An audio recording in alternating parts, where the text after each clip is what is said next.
একবার লং ট্রিপে যাবেন ফ্যামিলি নিয়ে, দ্যাটস ইট, ইয়োর লাইফ। এটাই আপনার জীবন।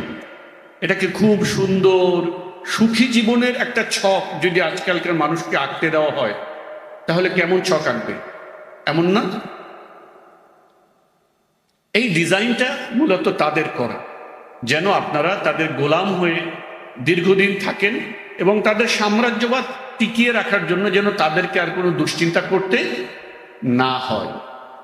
এখান থেকে বের হওয়ার জন্য আমাদেরকে জীবনের ফান্ডামেন্টাল কনসেপ্টগুলো সম্পর্কে ধারণা স্পষ্ট করতে হবে। যদি আমরা স্পষ্ট না করি, তাহলে আমাদের ভিতরে ভুল ত্রুটি, ভুল আন্ডারস্ট্যান্ডিং যতদিন থেকে যাবে, ততদিন পর্যন্ত আমরা আসলে মুক্তি লাভ করতে পারবো না।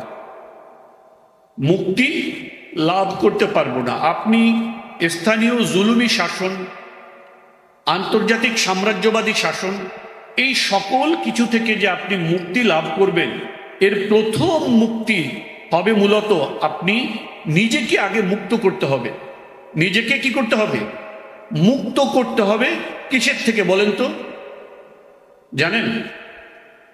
নিজেকে মুক্ত করতে হবে শয়তানের ইবাদত থেকে।